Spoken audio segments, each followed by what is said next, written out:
Magalle ko eenyu maqaan kee arrafeen dabjoon si arge kottu kottu.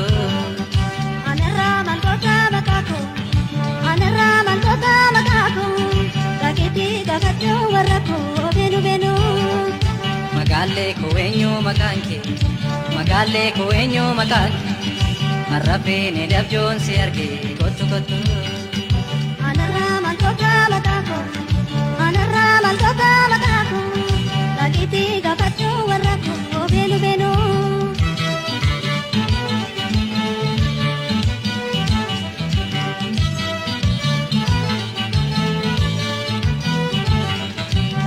Kottu kottu maaliif nyaara guurtaa nama malee akkamiin jiraatta jaajitee maagarraa na raafta.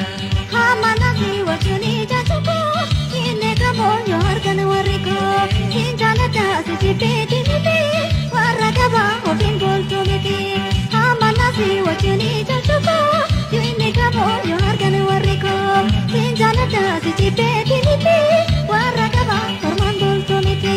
Dammee koo booddosee bareedduu jakoola ayyoo kee faaboo keetoo nyaara naatti goraa silaalee nakatee si fuudha.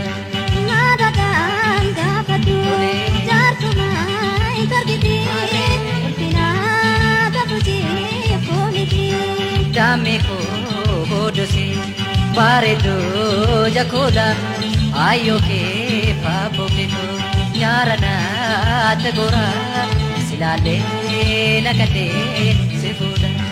Naadadhaan gaafadhu jaarsumaa hin targiti ulfinaa taphutee fooniti.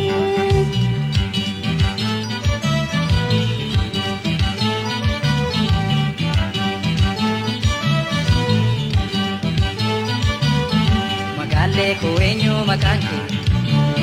ko eenyu maqaan kee arrafeen dabjoon si arge kottu kottu. Anarraa maaltoota maqaa koo anarraa maaltoota maqaa koo gakeetii gaafadhu warra koo beenu beenu. Magalle ko eenyu maqaan kee arrafeen dabjoon si arge kottu kottu. Anarraa maaltoota maqaa koo anarraa maaltoota maqaa koo gakeetii gaafadhu warra koo beenu beenu.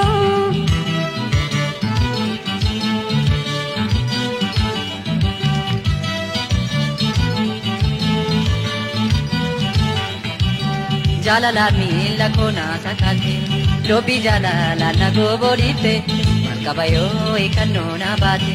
Meena jechuun afaan guddini arraba kennan dogoggorsini kan kanarraa nan kakkaachisini deemti badoo warra koo wajjini.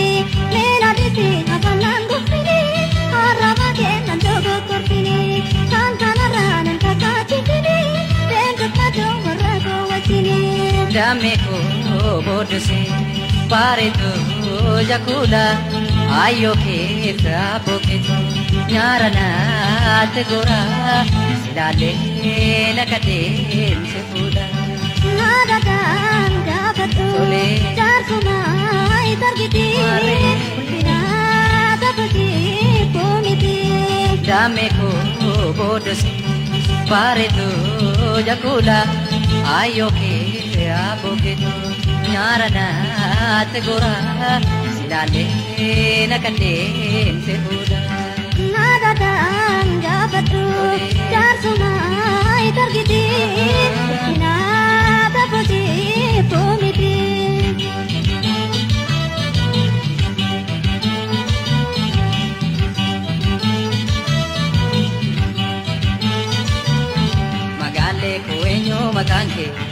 Magalle ko eenyu maqaan kee arrafeen dabjoon si arge kottu kottu. Anarraa maaltoota maqaa koo anarraa maaltoota maqaa koo gakeetii gaafachuu warra koo beenu beenu. Makeetaan gaafadhaa warra kee beenan dhufa. Gakeetii gaafachuu warra koo beenu beenu. Beetaan gaafadhaa warra kee beenan dhufa. Gakeetii gaafachuu warra koo beenu beenu. Beetaan gaafadhaa warra kee beenan dhufa.